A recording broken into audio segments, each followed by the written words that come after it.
Kita mulai Bu ya. Bismillahirrahmanirrahim. Assalamualaikum warahmatullahi wabarakatuh. Alhamdulillah nahmaduhu wa nasta'inuhu wa nastaghfiruh wa na'udzu billahi min shururi anfusina wa min sayyiati a'malina. May yahdihillahu fala mudhillalah wa may yudlil fala hadiyalah. Asyhadu an la ilaha illallah wa asyhadu anna Muhammadan abduhu wa rasuluhu alladzi la nabiyya wa la rasula ba'dah. Ya ayyuhalladzina amanu ittaqullaha haqqa tuqatih wa la tamutunna illa wa antum muslimun. Ya ayyuhan nas ittaqu rabbakumul ladzi khalaqakum min nafsin wahidah wa khalaqa minha zawjaha wa batha minhuma rijalan katsiran wa nisaa'a wattaqullaha alladzi tasaaluna bihi wal arham innallaha kana 'alaikum raqiba. Ya ayyuhalladzina amanu ittaqullaha wa qulu qawlan sadida yuslih lakum a'malakum wa yaghfir lakum dhunubakum wa may yuti'illaha wa rasulahu faqad faza fawzan 'azima.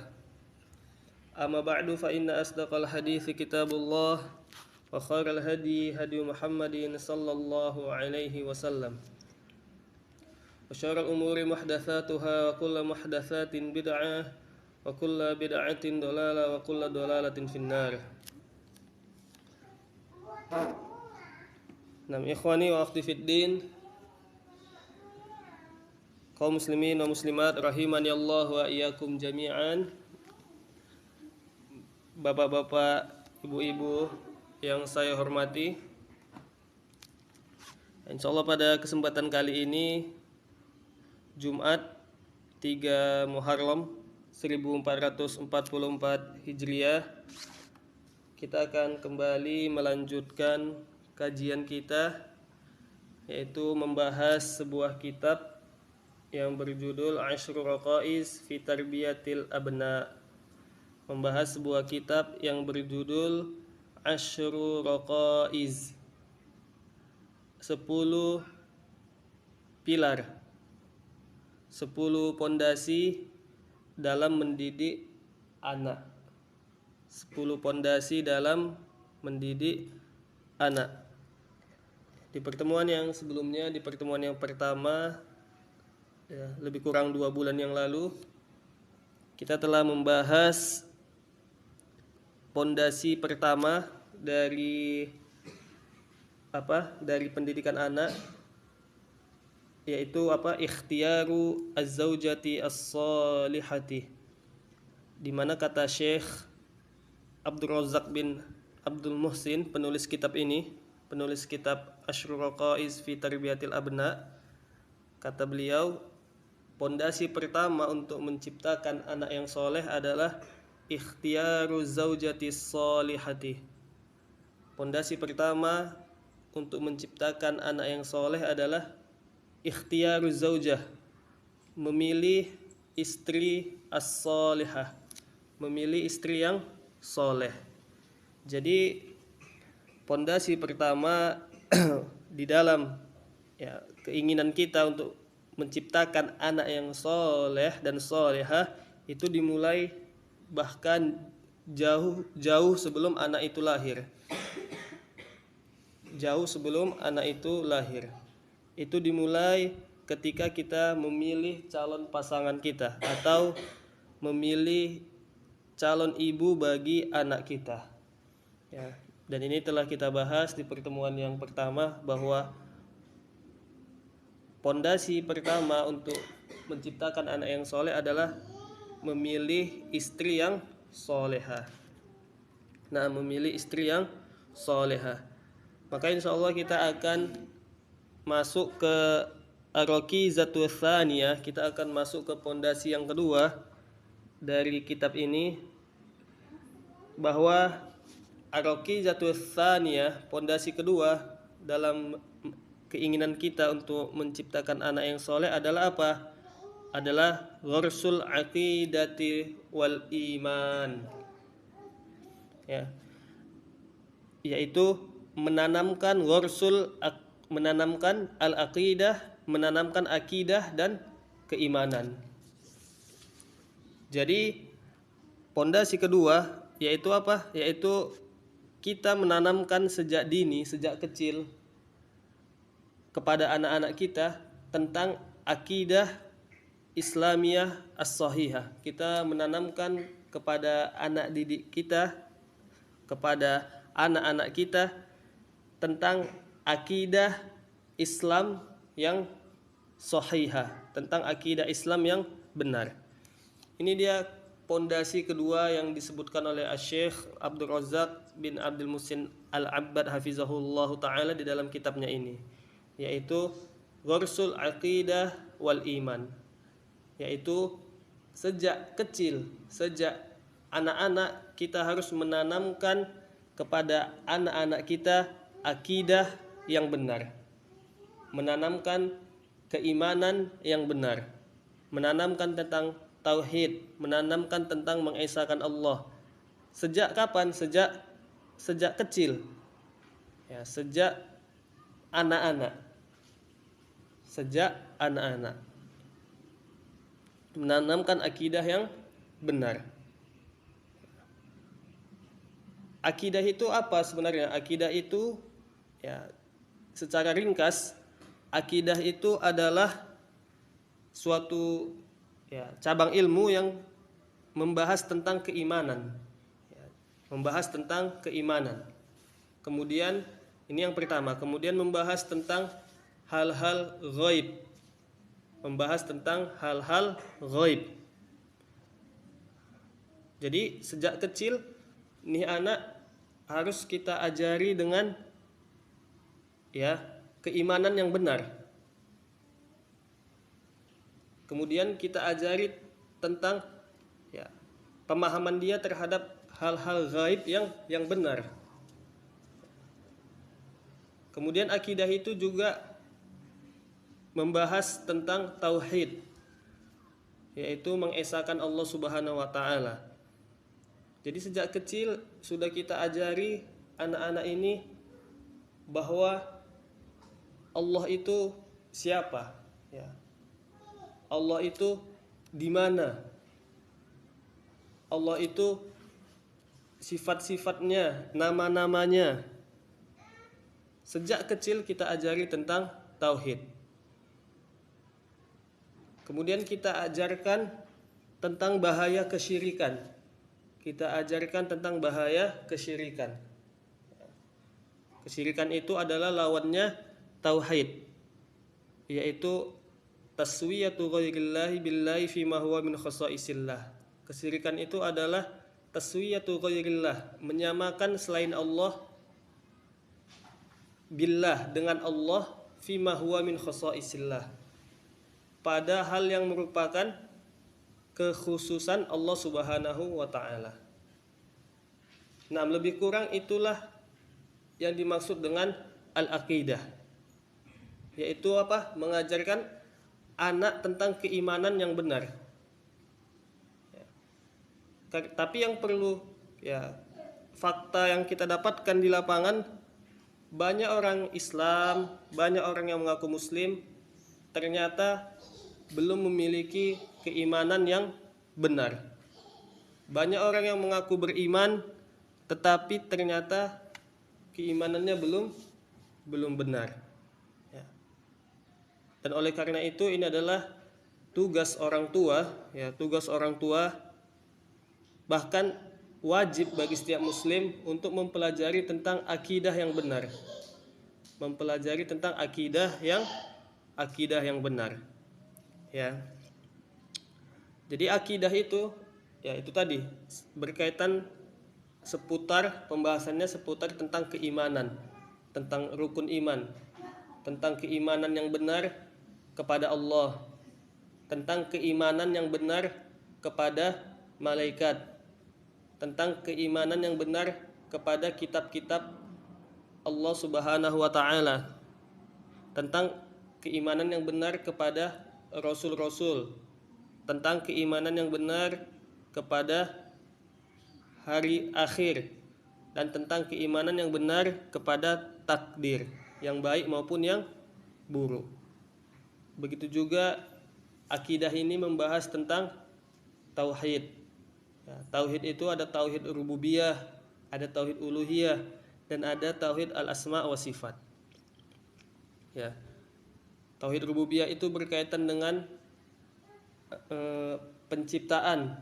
Jadi kita ajari anak-anak kita bahwa yang menciptakan alam semesta ini adalah Allah Subhanahu wa taala. Tidak ada pencipta selain Allah Subhanahu wa taala. Tauhid rububiyah juga berkaitan dengan kepemilikan, bahwa yang memiliki alam semesta ini hanyalah Allah Subhanahu wa taala. Tidak ada selain Allah yang berhak memiliki alam semesta ini. Tauhid rububiyah juga berkaitan dengan pengaturan. Kita ajarkan anak kita bahwa yang mengatur alam semesta ini hanyalah Allah Subhanahu wa taala. Naam. Ya. Kita lihat ya di dalam sebuah hadis yang diriwayatkan oleh Al-Imam At-Tirmizi hafizahullahu taala, lihat bagaimana Nabi Muhammad SAW ya di dalam hadis ini, lihat bagaimana Nabi Muhammad SAW beliau mengajarkan tauhid kepada anak kecil. Dalam sebuah hadis yang diriwayatkan Al-Imam At-Tirmizi rahimahullahu taala disebutkan bahwa Nabi Muhammad SAW mengatakan, "Ya gulam, inni u'allimuka kalimat. Ihfadillaha yahfazka. Ihfadillaha tajidhu tujahaka. Idza sa'alta fas'alillah. Wa idza sta'anta fasta'in billah. Wa'lam anna al-umma law ijtama'at ala ayyan fa'uka bi syai'in lam yanfa'uka illa bi syai'in qad katabahu Allahu lak. Walau ijtama'u ala ayadurruka bi syai'in lam yadurruka illa bi syai'in qad katabahu Allahu lak. Rufi'atil aqlam wa jaffatis suhuf." Lihat di dalam sebuah hadis yang diriwayatkan oleh Al-Imam At-Tirmizi diceritakan bahwa ada salah seorang sahabat yang masih kecil, yang masih anak-anak. Sahabat ini dibonceng oleh Nabi Muhammad SAW ya di atas keledainya. Jadi Nabi Muhammad SAW membonceng salah seorang sahabat yang masih kecil di atas keledainya. Kemudian apa kelanjutan kisahnya?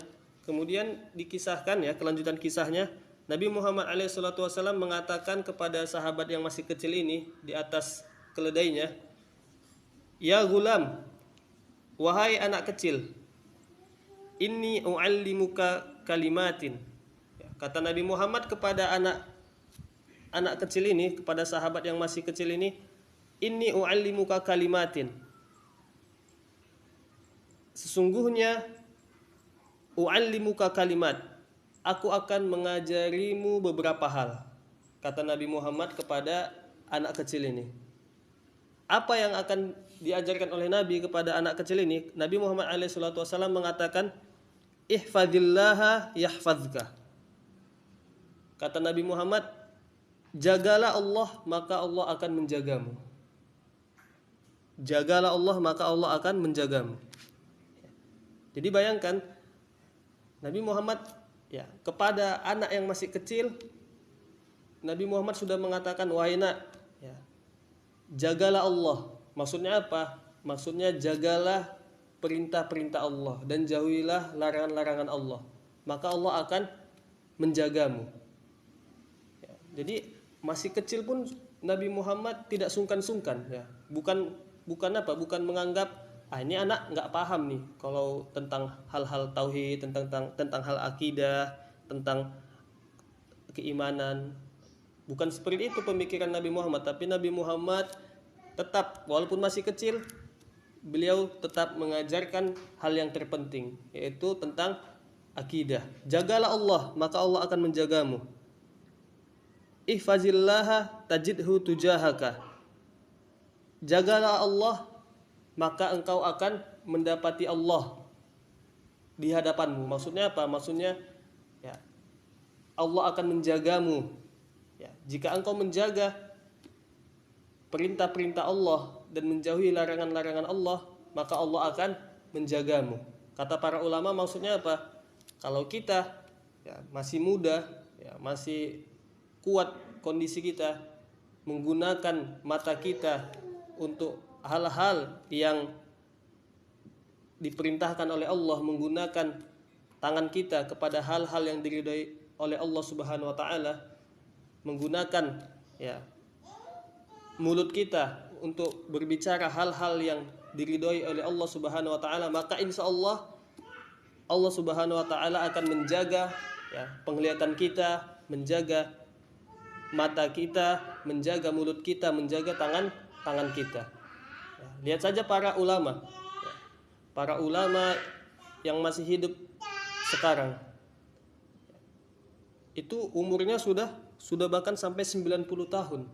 Tapi kalau kita lihat kondisi fisiknya, Masya Allah masih sehat. Kenapa? Karena mereka dari muda menjaga anggota tubuhnya dari hal-hal yang diharamkan oleh Allah Subhanahu wa taala.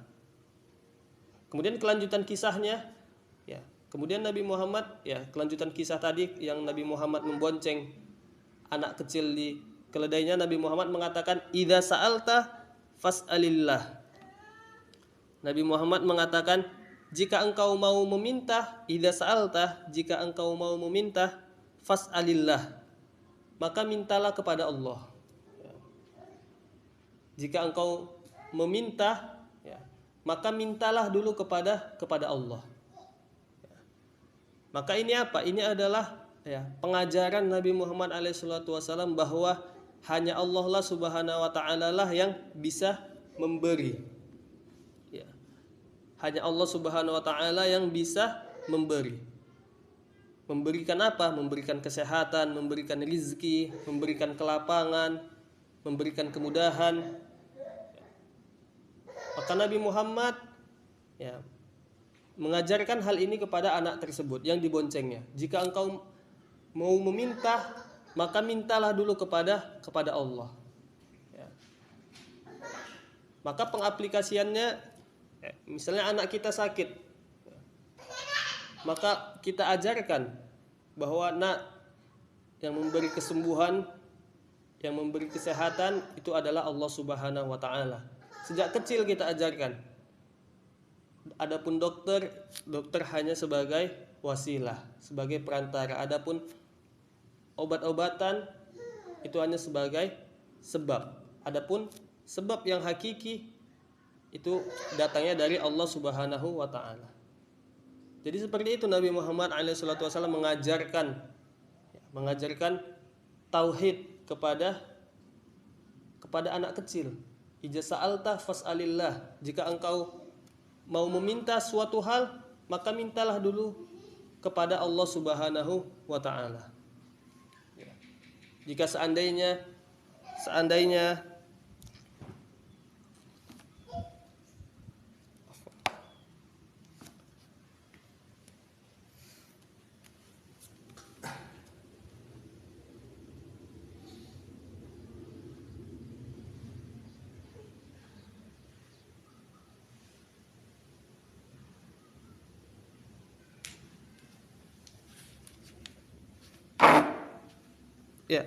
jika seandainya ada barang anak kita yang hilang, maka kita ajarkan bahwa minta dulu kepada Allah. Idza sa'alta fas'alillah. Jika engkau mau meminta, minta dulu kepada Allah. Jangan langsung minta kepada makhluk, karena makhluk tidak punya kuasa untuk memberi hal. Yang punya kuasa adalah Allah Subhanahu wa taala. Kemudian kelanjutan kisahnya, kelanjutan kisahnya di dalam hadis ini Nabi Muhammad SAW mengatakan, wa idza sta'anta fasta'in billah. Kata Nabi Muhammad kepada anak kecil yang diboncengnya di atas keledai tersebut, idza sta'anta fasta'in billah. Jika engkau mau meminta pertolongan, maka minta tolonglah kepada Allah Subhanahu wa taala. Jika engkau mau meminta pertolongan, maka minta tolonglah kepada Allah Subhanahu wa taala. Jadi sekali lagi ya, jelas di hadis ini bagaimana Nabi Muhammad SAW mengajarkan kepada anak kecil sekalipun tentang tauhid. Jika engkau mau meminta pertolongan, minta tolongnya kemana? Minta tolongnya kepada Allah Subhanahu wa Ta'ala. Minta tolongnya kepada Allah Subhanahu wa Ta'ala. Jika engkau dalam bahaya, maka berdoa, angkat tanganmu, ya, minta tolong kepada Allah Subhanahu wa Ta'ala. Jadi maksudnya kita sampaikan ini semua. Maksudnya apa? Maksudnya kita sampaikan ini semua tentang hadis ini. Maksudnya apa? Maksudnya adalah ya, Ana ingin menyampaikan, maksudnya adalah beginilah Nabi Muhammad SAW ya, kepada sahabatnya yang masih kecil. Masih kecil pun langsung diajari tentang tauhid. Ya. Langsung diajari tentang tauhid. Nabi Muhammad SAW mengajari kalau mau minta kepada Allah. Kalau mau minta tolong kepada Allah Subhanahu wa Ta'ala.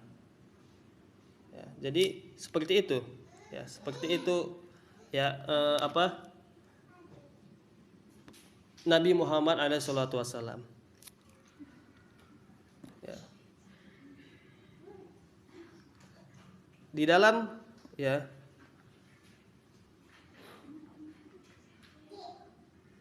ayat ke-13 dari surah Al-Luqman, di ayat ke-13 dari surah Al-Luqman ya, Allah Subhanahu wa Ta'ala mengatakan ya, di ayat ke-13 dari surah Al-Luqman,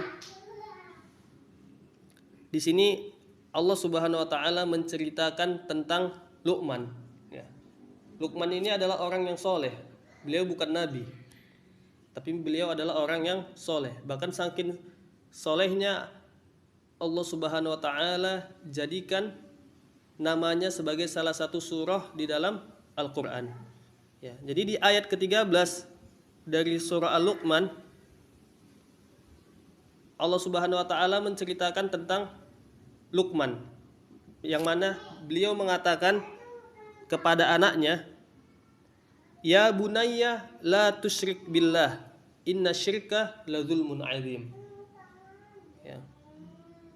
Di ayat ke-13 dari surah Luqman, Allah Subhanahu wa Ta'ala menceritakan tentang Luqman, yang mana Luqman ini mengatakan kepada anaknya yang masih kecil. Apa yang dikatakan Luqman kepada anaknya? Ya bunayya la tusyrik billah. Wahai anakku, la tusyrik billah. Janganlah engkau berbuat kesyirikan.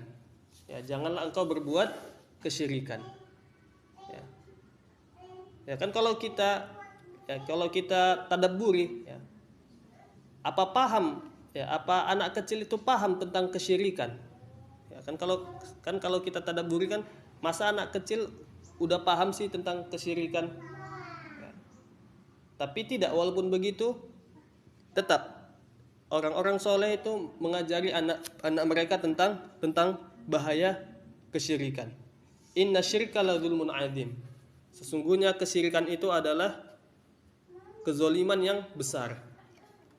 Ya. Ya, jadi maksudnya ya kita sampaikan lagi hal ini, ayat ke-13 dari surah Al-Luqman ini maksudnya apa? Maksudnya ini untuk menunjukkan tentang poin ini, bahwa tadi Nabi Muhammad mengajari anak kecil tentang tauhid. Begitu juga Allah Subhanahu wa Ta'ala menceritakan tentang Luqman. Dia juga mengajari anaknya tentang kesyirikan. Ya, mengajari anaknya tentang kesyirikan. Nah, ini semua menunjukkan kepada kita bahwa sejak kecil ya, itu kita harus mengajari anak kita tentang akidah, tentang keimanan yang benar, tentang bahaya kesyirikan. Di surah Al-Baqarah juga Allah Subhanahu wa Ta'ala di ayat Sebentar ya. Di ayat ke 132 sampai 133 di surah Al-Baqarah, Allah Subhanahu wa taala menceritakan tentang kisah Nabi Yakub. Menceritakan tentang kisah Nabi Yakub. Bahwa Nabi Yakub alaihissalatu wassalam ketika mau meninggal, Nabi Yakub alaihissalatu wassalam ketika mau meninggal, Nabi Yakub berpesan kepada anaknya. Apa pesan Nabi Yakub kepada anaknya ketika ajal mau menjemput beliau? Pesan Nabi Yakub, am kuntum syuhada idh hadara Yaqubal mautu idh qala li banihi ma ta'buduna min ba'di qalu na'budu ilahaka wa ilaha abaika Ibrahim wa Ismaila wa Ishaqa ilaha wahida wa nahnu lahu muslimun. Ya, ini dia ya pesan Nabi Yakub sebelum meninggal. Jadi di sini diceritakan am kuntum syuhada idh hadara Yaqubal mautu idh qala li banihi ma ta'buduna min ba'di. Wahai anakku, kata Nabi Yakub, apa yang akan kalian sembah setelah aku meninggal? Jadi ini pesan Nabi Yakub kepada anak-anaknya sebelum meninggal. Wahai anakku, apa yang akan kalian sembah setelah aku meninggal? Jadi Nabi Yakub bukannya berpesan, ya jaga tanah kita di sana ya nak, ya, jaga harta bapak di sana, tidak. Jaga perkebunan kita di kampung nak. Tapi pesan Nabi Yakub kepada anaknya sebelum Nabi Yakub meninggal apa? Apa yang akan kalian sembah setelah aku meninggal? Maksudnya apa? Maksudnya Nabi Yakub mengkhawatirkan anak-anaknya ya, melakukan kesyirikan setelah dia meninggal. Maka ini adalah ya, bentuk dari poin kedua ini, yaitu kita harus sejak kecil ya, sejak anak-anak itu masih polos. Sejak anak-anak itu masih polos, kita harus ajarkan tentang akidah yang benar. Ya. Karena anak-anak yang masih polos itu justru malah lebih mudah kalau kita ajarkan tentang akidah yang benar. Ya. Anak-anak itu yang masih polos itu justru lebih mudah kita ajarkan tentang akidah dan keimanan yang benar. Maka ini semua dalil-dalil yang kita sampaikan ini dari hadis, kemudian dari ayat Al-Qur'an tadi, ayat ke-133 dari surah Al-Baqarah, begitu juga ayat ke-13 dari surah Luqman. Ya. Ini semua kita sampaikan untuk menunjukkan apa? Menunjukkannya ini. Inilah orang-orang soleh, para nabi, bagaimana mereka mendidik anaknya, yaitu mereka mengajarkan tentang akidah sejak kecil, tentang tauhid, tentang keimanan. Ya. Nah, di sini anak mau sampaikan poin berikutnya. Ya, ini banyak nih anak temukan beberapa contoh kesyirikan. Ini mungkin udah pernah anak sampaikan, tapi insya Allah akan anak sampaikan lagi sebagai ya, yang belum tahu sebagai ilmu, dan yang bagi yang sudah tahu sebagai bahan murojaah. Yang sering kita dapatin di masyarakat, ya. Dan ini adalah bentuk kesyirikan. Ini adalah bentuk akidah yang batil, akidah yang sesat. Jangan sampai kita ya meneruskan pemahaman ini. Ini adalah pemahaman yang bertentangan tentang tauhid. Apa saja itu ini? Anda coba bacakan ya. Misalnya nih contoh, ya. Kalau kupu-kupu masuk ke dalam rumah, kalau ada kupu-kupu masuk ke dalam rumah, itu katanya ada tamu yang mau datang. Ya. Ini kan pemahaman dari mana ini? Kalau kupu-kupu masuk ke dalam rumah itu katanya ada tamu yang mau datang. Ya. Ini yang pertama. Yang kedua, yang sering kita dapatin di masyarakat, kalau gigi anak kita yang sebelah atas copot, katanya harus dilempar ke bawah. Kalau gigi anak kita yang bawah copot harus dilempar ke atas, ke seng. Ini kan pemahaman-pemahaman yang bahaya dan ini adalah kesyirikan, ya, dosa besar. Pemahaman yang tidak benar. Contohnya lagi, ya, kalau tangannya gatal, kata orang-orang, kalau tangannya gatal katanya mau dapat duit katanya. Kalau tangannya gatal mau dapat duit. Nah, ini kan ya ini kesyirikan. Ini kesyirikan bertentangan dengan tauhid. Ya. Misalnya lagi, ya, yang sering kita dapatin di masyarakat. Apa itu? Ya, misalnya makan nasinya. Ya, ini sering kita dapatin di ibu-ibu. Ya. Nak, makan nasinya, kalau nggak dimakan nasinya nanti nasinya nangis. Nak, makan nasinya, kalau nggak dimakan nanti nasinya nangis. Nah, ini kan ajaran-ajaran yang tidak benar. Ya, ini ajaran-ajaran yang tidak benar. Ya. Masa nasinya nggak dimakan, nasinya nangis. Ya. Misalnya lagi, ya, kalau beli kendaraan baru, ya, beli kereta baru. Nah, ini keretanya harus dimandiin kembang. Nah, keretanya harus dimandiin kembang biar nggak mudah kecelakaan. Nah, ini kan pemahaman-pemahaman yang sesat, maksudnya yang tidak benar. Ya, ini bertentangan dengan tauhid. Yang bisa membuat kita celaka itu hanya Allah Subhanahu wa taala, bukan kembang, ya. Bukan kembang. Apalagi misalnya apa? Jangan makan depan pintu. Nah, ini juga sering kita dapat. Jangan makan depan pintu. Nanti apa?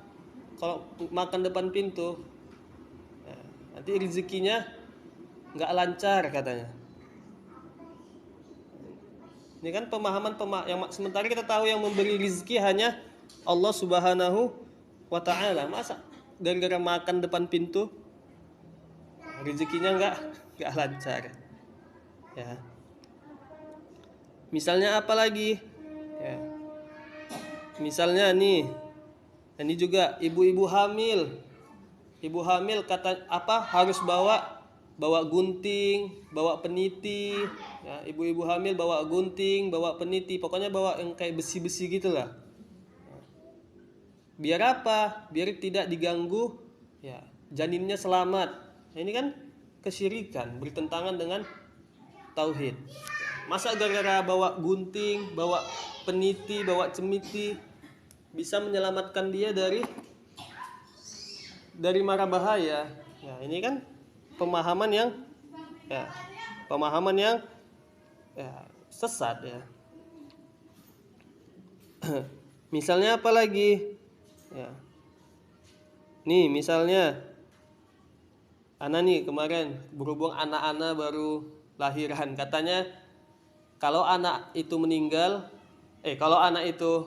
lahir terus tali pusarnya putus, ya, tali pusarnya disimpan di dalam lemari.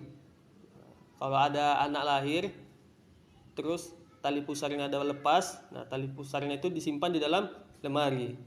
Nah, untuk apa katanya? Nanti kalau anak kedua lahir, tali pusarnya putus juga, udah putus, dekatkan antara tali pusar anak pertama dengan anak yang kedua.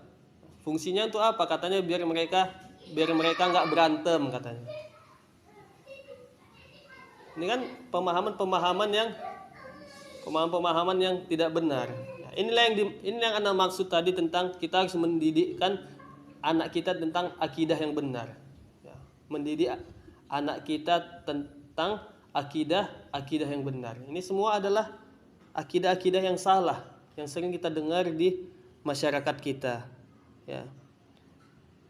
Banyak lagi. Misalnya apa? Misalnya nih anak-anak, katanya kalau anak-anak itu undur-undur kepalanya 2 bandel. Nah, kalau undur-undurnya 1 baik anaknya. Nah, ini kan ini dia akidah yang salah. Tidak boleh kita wariskan lagi, ya, kepada anak-anak kita. Ini dia contoh apa? Contoh akidah-akidah yang menyimpang, yang tidak boleh kita wariskan lagi. Misalnya lagi ini di masyarakat itu sering kita lihat anak-anak masih balita lah, yang masih 5 tahun. Dipakaikan apa? Dipakaikan seperti kalung-kalung, dipakaikan seperti gelang-gelang. Nah, untuk apa? Untuk menghindarkan dia dari mara bahaya. Masa gara-gara kalung dan gelang-gelang bisa menyelamatkan dia dari bahaya? Ini mendidik anak kita ya dengan akidah yang tidak benar. Dan ini bisa nanti dibawanya terus sampai dia besar. Dan kalau kita mengajarkan hal yang sesat, ya, maka kita akan panen dosa jariyah. Ya, panen dosa jariyah. Ya. Misalnya apa lagi? Ya. Banyak lagi. Tepung tawar juga ya, tepung tawar. Nah, ini harus diupah-upah katanya. Biar apa? Biar berkah. Pakai beras. Ini kan ya pemahaman-pemahaman yang batil, pemahaman yang tidak benar di masyarakat kita. Banyak lagi contoh-contoh akidah-akidah yang harus kita selesaikan, harus kita hentikan. Tidak lagi kita ajarkan kepada anak-anak kita. Kemudian apa lagi misalnya? Ya, misalnya ya ini juga milih hari baik untuk menikah. Nah, ini kan nggak betul, milih hari baik untuk menikah. Tidak ada yang namanya hari buruk, hari baik. Semua hari sama. Kemudian angka 13, angka sial. Nah, ini jangan sampai lagi kita ajarkan kepada anak-anak kita. Angka 13 itu angka sial. Ini kan akidah-akidah yang tidak benar. Bulan Suro misalnya, itu bulan yang bahaya, jangan menikah di situ katanya. Ini dia maksudnya, contoh yang Anda maksud di poin yang kedua ini. Kita harus menanamkan akidah yang benar kepada anak-anak kita. Tidak ada yang bisa memberi bahaya, bukan bulan Suro yang bisa memberi bahaya. Yang bisa memberi bahaya hanya Allah Subhanahu wa taala. Bukan tepung tawar yang bisa memberi keberkahan. Yang bisa memberi keberkahan hanya Allah Subhanahu wa ta'ala. Ya. Bukan apa lagi? Bukan dimandiin kembang yang bisa menyelamatkan dari bahaya. Ya, tapi yang bisa menyelamatkan dari bahaya hanya Allah Subhanahu wa ta'ala. Bukan karena under-under di kepala yang menentukan anak itu anak baik atau anak bandel. Enggak. Bukan angka 13 yang buat sial. Nggak ada itu semua. Jadi ini dia yang kita maksud tentang menanamkan akidah yang benar kepada anak-anak. Ya, menanamkan akidah yang benar kepada anak-anak. Ghursul al-aqidah wal iman. Kata Syekh, ini dia poin yang kedua, menanamkan akidah dan keimanan yang benar kepada anak kita. Sejak kapan? Sejak masih kecil. Ya. Karena sebenarnya kata Nabi Muhammad SAW di dalam sebuah hadis, Nabi Muhammad SAW mengatakan kullu mauludin yuladu 'alal fitrah. Ya, kata Nabi Muhammad, setiap anak itu dilahirkan di atas fitrah. Setiap anak itu dilahirkan di atas fitrahnya, di atas kesuciannya. Ya. Fa abawahu alladhi yumajjisanihi aw yunassiranihi aw yuwahhidanihi. Ya, bapak ibunya lah kata Nabi Muhammad. Fa abawahu, bapak ibunya lah alladhi yang yumajjisanihi. Bapak ibunya lah yang menjadikan dia beragama Majusi. Aw yunassiranihi, atau menjadikan dia sebagai agama Nasrani. Aw yuwahhidanihi, atau menjadikan anak itu sebagai agama Yahudi. Setiap anak itu kata Nabi Muhammad lahir fitrah. Maksudnya apa? Maksudnya akidahnya itu udah lurus sebenarnya. Tapi apa kata Nabi Muhammad, fa'abawahu, bapak ibunya lah yang yumajjisanhi, bapak ibunya lah yang menjadikan anak itu beragama Majusi kah, atau beragama Nasrani kah, atau beragama Yahudi. Ya. Ini sekali lagi ya, tanbih kepada kita agar menjaga betul akidah anak kita. Ya.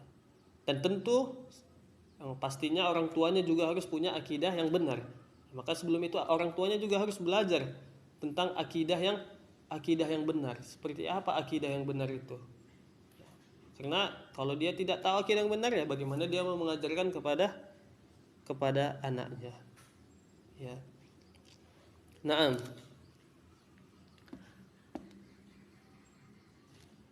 Di antara contoh akidah, ya, ini ada kasih satu contoh akidah yang mana yang akidah benar yang harus kita ajarkan kepada anak kita, yang mana hal ini masih sering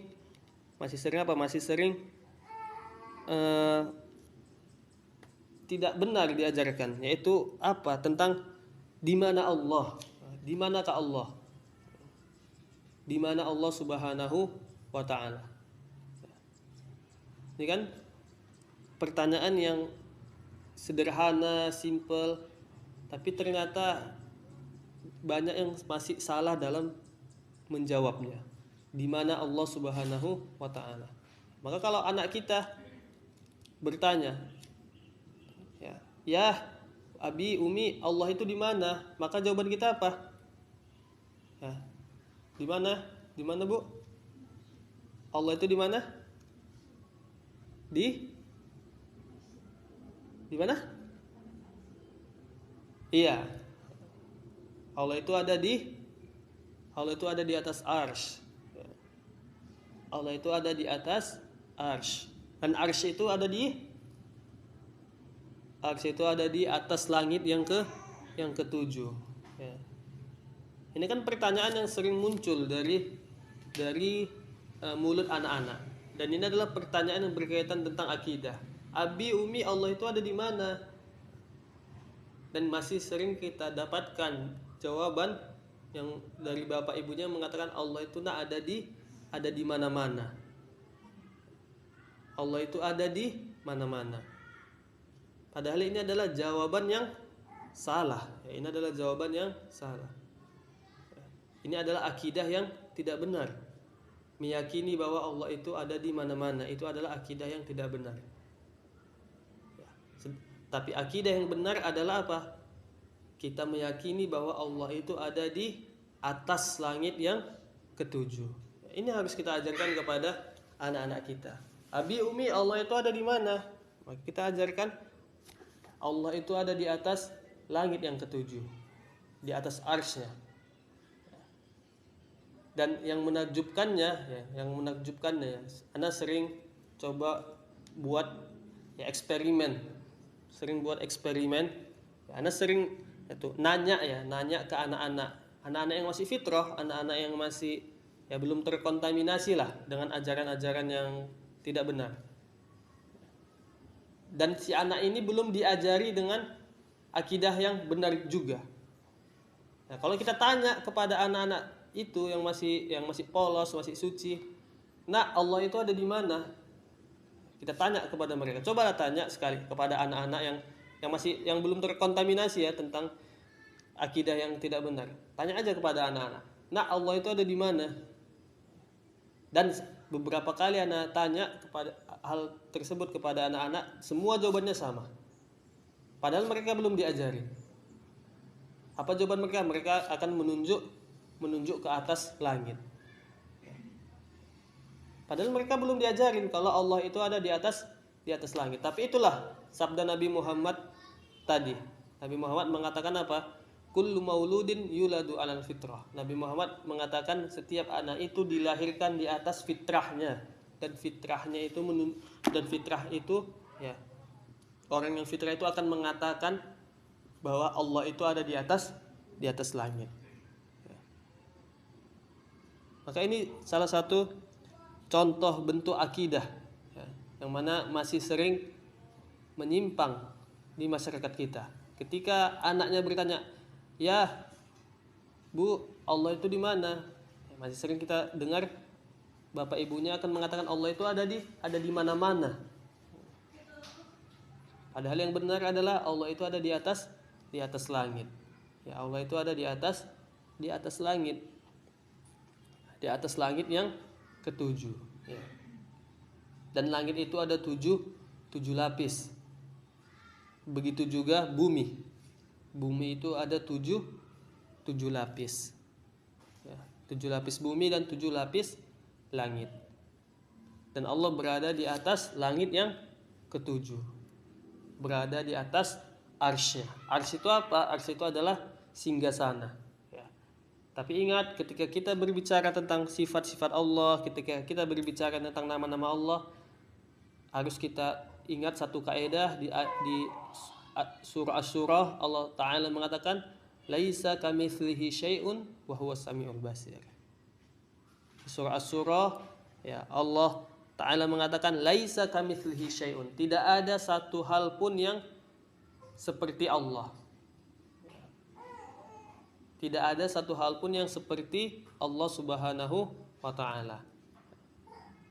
Maka ketika kita katakan Allah itu di atas langit yang ketujuh, di atas singgasananya, jangan sampai ya pikiran kita membayangkan oh seperti raja berarti yang duduk di atas singgasananya. Tidak. Kenapa? Karena laisa kamitslihi syai'un, tidak ada yang serupa dengan Allah. Tidak bisa kita membayangkan bagaimana sifat Allah Subhanahu wa Ta'ala. Cukup kita imani ayatnya. Di surah At-Taha ayat kelima kalau salah, Allah Ta'ala mengatakan Ar-Rahmanu 'alal arsy istawa. Allah itu berada di atas arsy-Nya, beristiwa. Udah cukup. Jangan kita bayangkan kayak mana ya istiwanya Allah, kayak mana ya istiwanya Allah di atas singgasananya. Ya, enggak akan sampai pikiran kita ke sana. Ya. Sama seperti di dalam sebuah ayat, ya. Allah Ta'ala mengatakan ya tentang tangan Allah, tentang ini misalnya di surah Ar-Rahman, kullu syai'in wa yabqa wajhu rabbika dzul jalali wal ikram. Wa yabqa, semuanya akan binasa, wa yabqa wajhu rabbika, yang tersisa hanya wajah Allah Subhanahu wa Ta'ala. Di surah Ar-Rahman Allah Ta'ala mengatakan yang tersisa hanya wajah Allah. Maka ini menunjukkan Allah itu punya wajah. Tapi jangan kita bayangkan bagaimana ya wajah Allah. Tidak bisa. Ya, cukup kita imani Allah itu punya wajah. Tapi tidak bisa kita ya gambarkan bagaimana wajahnya Allah Subhanahu wa Ta'ala. Ya. Maka ini poin yang berikutnya yang ingin kita tekankan ya. Contohnya ini, pertanyaan simpel yang sering muncul dari anak-anak. Di mana Allah ya Abi? Di mana Allah ya Umi? Maka jawabannya Allah itu di atas langit. Ya. Dalilnya apa? Kalau misalnya anaknya nanya, dalilnya apa? Ya, itu bisa ya kita bacakan ayat ke-16 dari surah Al-Mulk. Ya, ayat ke-16 dari surah Al-Mulk. Nih, baca nih ayat ke-16 dari surah Al-Mulk. Ya. Allah Subhanahu wa Ta'ala mengatakan, am amintum man fis sama ayakhsifa bikumul arda fa idza hiya tamur. Ayat ke-16 dari surah Al-Mulk, Allah Subhanahu wa Ta'ala mengatakan, aamintum, apakah kalian merasa aman? Man fis sama, apakah kalian merasa aman terhadap zat yang berada di atas langit? Nah, ini kan jelas. Di ayat ke-16 dari surah Al-Mulk ini Allah Ta'ala mengatakan, apakah kalian merasa aman dari Allah yang ada di atas langit? Nah, jadi jelas di sini Allah sendiri yang mengatakan bahwa Allah itu ada di atas langit. Maka kalau Allah sendiri yang mengatakan dia di atas langit, udah, maka kita katakan Allah itu di atas langit. Dan ini adalah akidah yang benar. Begitu juga ya di dalam sebuah hadis. Hadis ini diriwayatkan oleh Imam Ahmad, diriwayatkan juga oleh Imam Muslim, diriwayatkan juga oleh Imam Abu Daud, diriwayatkan juga oleh Al-Imam An-Nasa'i, dan diriwayatkan juga oleh Al-Imam Malik bin Anas rahimahumullahu jami'an. Ya, jadi di dalam hadis ini yang diriwayatkan oleh imam-imam tersebut, ya, hadis ini menceritakan tentang kisah apa? Kisah Nabi Muhammad berdialog dengan seorang budak perempuan. Hadis ini menceritakan tentang kisah Nabi Muhammad berdialog dengan seorang budak perempuan di zaman Nabi Muhammad. Jadi dulu, dan ini insya Allah pembahasan yang terakhir kita. Jadi dulu Nabi Muhammad pernah berdialog dengan salah seorang budak perempuan. Nabi Muhammad bertanya kepada budak perempuan itu, Aina Allah. Jadi ada kisahnya ini, Nabi Muhammad di zamannya pernah bertanya kepada budak perempuan, Aina Allah, di mana Allah? Aina Allah, di mana Allah? Kemudian budak perempuan ini menjawab apa? Fis sama. Allah itu ada di atas langit. Hadis ini diriwayatkan oleh Imam Ahmad, Imam Muslim, Abu Daud, An-Nasa'i, dan Imam Malik. Nabi Muhammad bertanya kepada budak tersebut, di mana Allah? Maka budak itu menjawab, di langit. Jadi kemudian setelah Nabi Muhammad mendengar jawaban budak tersebut yang mengatakan bahwa Allah itu ada di atas langit, Nabi Muhammad mengatakan apa? Salah? Enggak. Nabi Muhammad mengatakan, A'tiqha fa innaha mu'minah. Nabi Muhammad mengatakan, bebaskanlah budak wanita ini karena dia adalah orang yang mempunyai keimanan yang benar. Budak ini adalah perempuan yang beriman.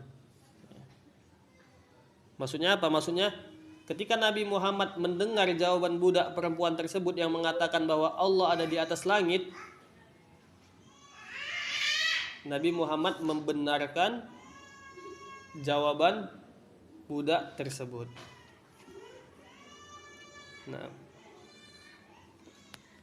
Nah, mungkin ini yang bisa disampaikan pada kesempatan kali ini terkait poin yang kedua ini, yaitu apa? Urusul akidah wal iman.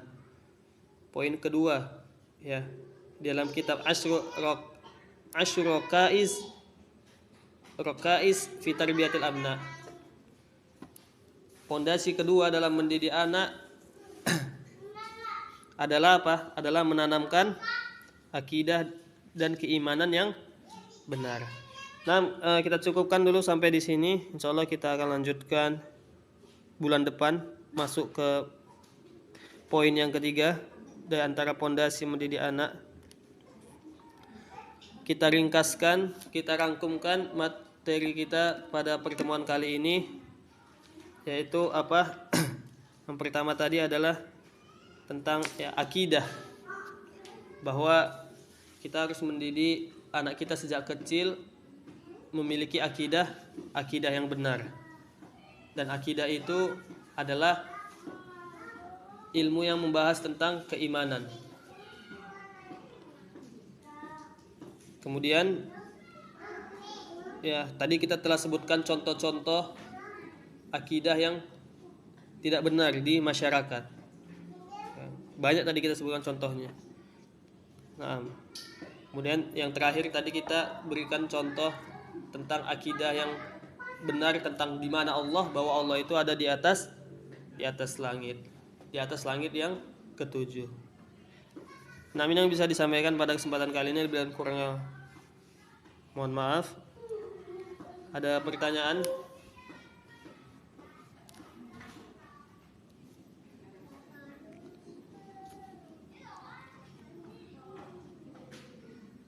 Ya, kalau tidak ada, kita cukupkan sampai di sini. Allahumma shalli wa sallim ala nabiyina Muhammadin wa ala alihi wa sahbihi wa man tabi'ahum bi ihsan ila yaumiddin. Kita tutup dengan doa kafaratul majlis. Subhanakallahumma bihamdik asyhadu an la ilaha illa anta astaghfiruka wa atubu ilaik. Assalamualaikum warahmatullahi wabarakatuh.